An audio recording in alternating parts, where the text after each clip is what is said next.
Friends, welcome to my kitchen. இன்றைக்கி நம்மளுடைய சேனலில் என்ன ரெசிபி பார்க்க போகிறோம் அப்படின்னா, ஹெல்த்தியான ராகி உப்புமா தான் பார்க்க போகிறோம். அதுக்கு தேவையான இன்க்ரீடியன்ஸ் பார்த்துக்கலாம் வாங்க.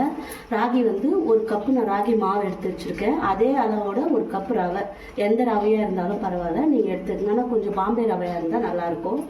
கேரட், பீன்ஸு, உருளைக்கிழங்கு இது மூணும் ஒரு 3/4 வேக்காடு வேக வச்சு நான் எடுத்து வச்சுருக்கேன். ஒரு 2 தக்காளி, சின்ன சைஸ் தக்காளி, ஒரு கப்பு நிறைய வெங்காயம் நீட்டாக அரிஞ்சு வச்சுருக்கேன். அதில் ஒரு கொத்து கறிவேப்பிலை வச்சுருக்கேன். இஞ்சி, பூண்டு, பச்சை மிளகாய் நீட்டாக கட் பண்ணி வச்சுருக்கேன். இது இஞ்சி பூண்டு ஆப்ஷனல் தான், உங்களுக்கு வேணும்னா போடுங்க, பட் போட்டால் டேஸ்ட்டு ரொம்ப நல்லாயிருக்கும், அதுக்காக தான். அப்புறமா கடலைப்பருப்பு, உளுத்தம்பருப்பு ஒரு ஸ்பூன் எடுத்து வச்சுருக்கேன். இவ்வளோ தான். இதை வச்சு நம்ம எப்படி இன்றைக்கி டேஸ்டியாக ஹெல்த்தியாக ஒரு உப்புமா பண்ணலான்னு பார்க்கலாம் வாங்க. அகலமாக ஒரு பாத்திரம் வச்சுருக்கேன், கடாய் வச்சுருக்கேன். அதில் எண்ணெய் ஊற்றிக்கலாம். இது ஒரு 100 கிராம் கம்மியாக தான் இருக்கும், ஒரு 75 கிராம் இருக்கும். எண்ணெய் சூடாகட்டும். எண்ணெய் சூடாகிடுச்சு. இந்த டைமில் நம்ம கடுகு சீரகம் போட்டுக்கலாம்.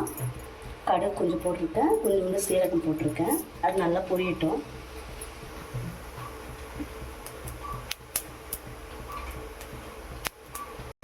நல்லா பொரிஞ்சு வந்துடுச்சு. இந்த டைமில் உளுத்தம்பருப்பும் கடலைப்பருப்பும் நம்ம ஆட் பண்ணிக்கலாம். இது கொஞ்சம் லைட்டாக செவக்கட்டும்.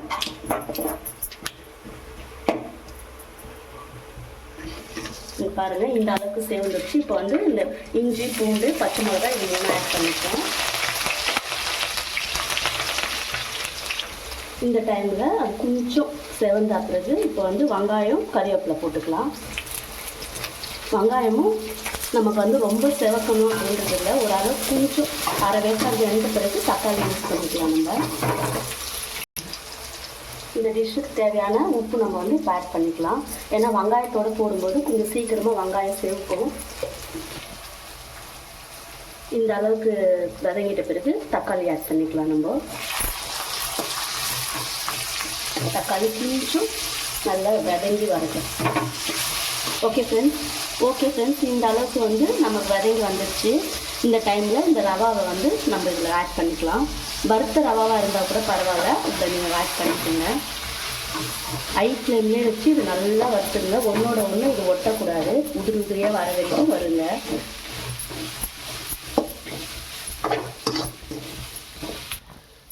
ரவா நல்லா இந்த அளவுக்கு வறுத்து வந்துடுச்சு. இந்த டைமில் இந்த ராகி மாவையும் சேர்த்துக்கலாம். ராகி மாவு போட்டு கொஞ்சம் லோ ஃப்ளேம்லேயே வச்சுக்கோங்க. ஏன்னா இது சீக்கிரமாக நமக்கு ஒரு மாதிரி கரிஞ்சு போன மாதிரி ஆகிடும். இது போட்டு நல்லா வறுத்து எடுத்துக்கோங்க.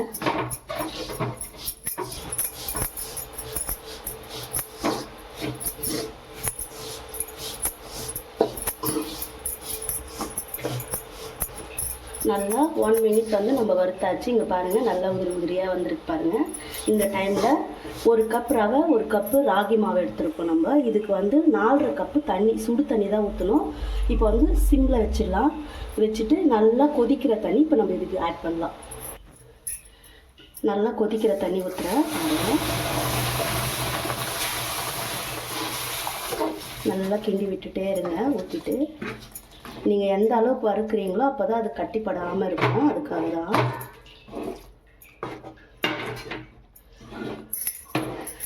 நல்லா இதெல்லாம் உடைச்சி விட்டு நல்லா கலரி விட்டுருங்க.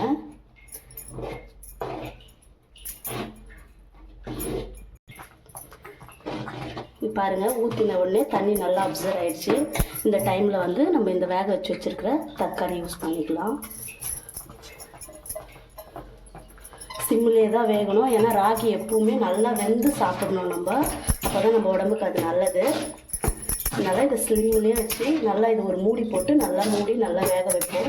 இது ஒரு 5 மினிட்ஸ் நல்லா வேகட்டும், குக் ஆகட்டும். 5 நிமிஷம் ஆயிடுச்சு. இது இந்த அளவுக்கு கட்டி பதமாக இருக்குது. இந்த டைமில் உங்களுக்கு வேணும்னா நெய் போட்டுக்குங்க. எனக்கு எண்ணெய் போதுமாக இருந்துச்சு, நான் எண்ணெயே போட்டுக்கிறேன். ஒரு 2 ஸ்பூன் போட்டு நல்லா கலரி விட்டுருங்க. இன்னும் ஒரு 2 செகண்ட் இருந்தால் போதும். கொஞ்சம் கட்டியாக இருந்துச்சுன்னா ஓகே. எப்போவுமே இது மட்டும் நல்லா வேகணும். அதுக்காக தான் நம்ம 1க்கு 2 தண்ணி வைக்கிறது நம்ம 2 அளவுக்கு வச்சுக்கலாம். நம்ம 5 கூட வைக்கலாம், சரியாக இருக்கும். ஓகே ஃப்ரெண்ட்ஸ், நம்மளுக்கு கிட்டத்தட்ட முடிஞ்சிச்சு. இந்த டைமில் நம்ம கொஞ்சம் கொத்தமல்லி தழையை போட்டுக்கலாம்.